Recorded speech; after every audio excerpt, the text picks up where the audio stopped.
فرش التراب يضمني.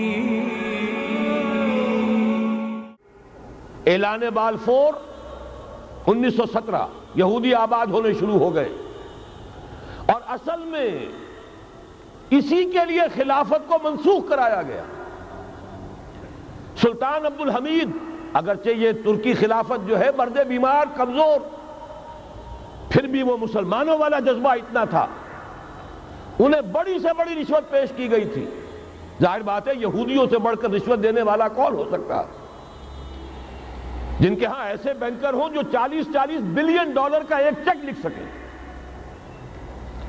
پھر یہ کہ ان پر سیاسی دباؤ بہت ڈالا گیا. انہوں نے جب تک خلافت عثمانیہ برقرار رہی یہودیوں کو فلسطین میں آباد ہونے کی اجازت نہیں دی، کہ جو معاہدہ کیا تھا حضرت عمر نے رضی اللہ تعالی عنہ، خلیفہ ثانی نے، خلیفہ راشد نے، ہم اس کے پابند ہیں اور ہم یہاں یہودیوں کو آباد ہونے کی اجازت نہیں دیں.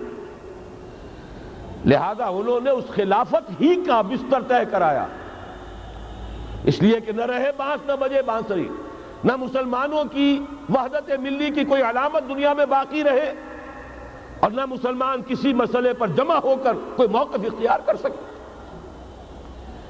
اعلان بالفور کے نتیجے میں آباد کاری شروع ہوئی. 1948 میں اسرائیل قائم ہو گیا، معجزہ ہو گیا. 1967 میں اس کی توسیع ہو گئی. اس میں ایک بات اور بھی عرض کر دوں، یہ سارا کس طور سے ہوا ہے کام؟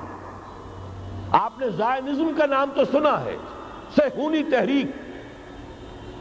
خود اس کا جو بابا آدم تھا، آرڈر آف الومیناٹی، 1776 یکم مئی یہ نظام قائم کیا وائساپ نے، اور اس نظام کے تحت فری میسنری اور lodges of the great Orient قائم کیے گئے.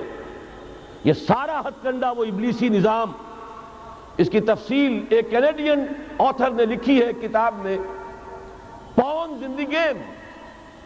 یہ سارا دھندا ایک شیطانی چکر ہے، ابلیسی چال ہے، اور اس کے ذریعے سے اسرائیل قائم ہوا اور اس کی توسیع بھی ہوئی 1967 میں.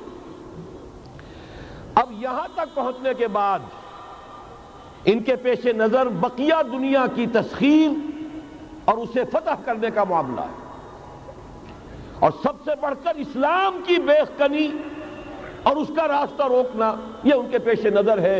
یریدون لیطفئوا نور اللہ بافواہہم. صورت اس وقت کیا ہے؟ یورپ اور امریکہ سے آپ مشرق کی طرف آئیے، پہلے عالم عرب ہے، عرب مسلم ورلڈ. مجھے یہ کہتے ہوئے سخت دکھ ہو رہا ہے، پورا عالم عرب وہ فتح کر چکے. وہ عرب ممالک کے جو اسرائیل کے ساتھ کسی میز پر بیٹھ کر گفتگو کرنے کو تیار نہیں تھے، آپ دیکھ رہے ہیں کہ لائن لگ گئی.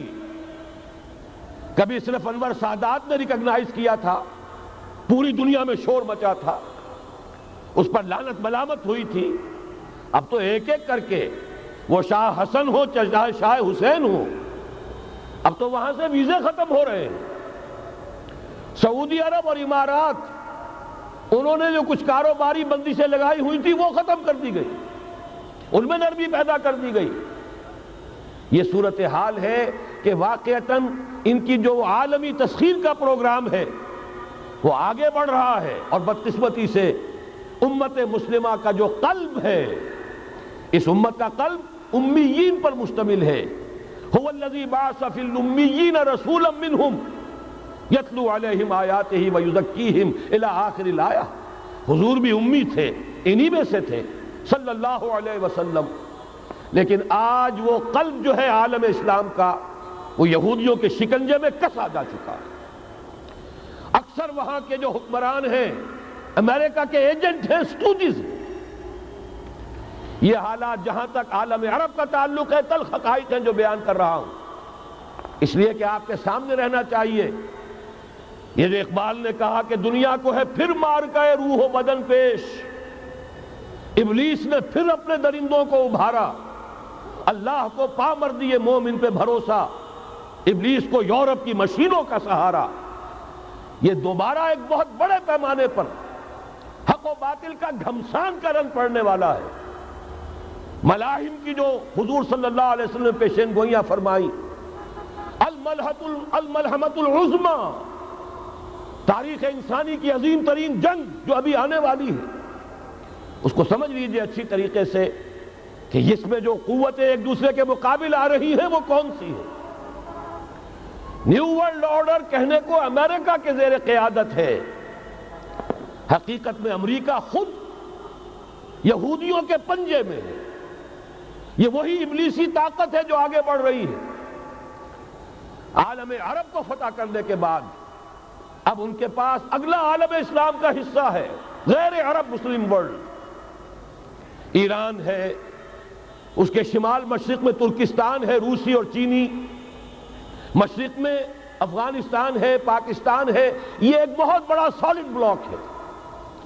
اس کے بعد اگرچہ ہندوستان آتا ہے، بھارت، ظاہر بات ہے کہ وہاں مسلمان اقلیت میں ہیں سوائے کشمیر کے، لیکن یہ نوٹ کیجئے کہ وہاں بھی کم سے کم 15-18 کروڑ مسلمان موجود ہیں۔ آج بھی دنیا کا سب سے بڑا ملک جس میں مسلمانوں کی تعداد اور جن کی نفری سب سے بڑھ کر ہے وہ بھارت ہے۔ اس کے بعد پھر انڈونیشیا، ملائیشیا ہے، اس سے آگے ہے پھر فار ایسٹ، ابھی انہیں فتح کرنا ہے۔ نیو ورلڈ آرڈر کا یوں سمجھئے کہ ابھی یہ ہارڈ نٹ ٹو کریک، ابھی ایک لوہے کا چنا ہے چائنا کی شکل میں موجود۔ اور مجھے یاد آ رہا ہے ڈی گال کے الفاظ بہت سے لوگوں نے سنے ہوں گے، اس نے کہا تھا کہ ہم نے خام خواہ روس کو اپنا دشمن بنا لیا ہے، وہ تو ہمارا بھائی ہے، وائٹ ریسس، وہ تو بنیادی طور پر یورپین قوم ہے۔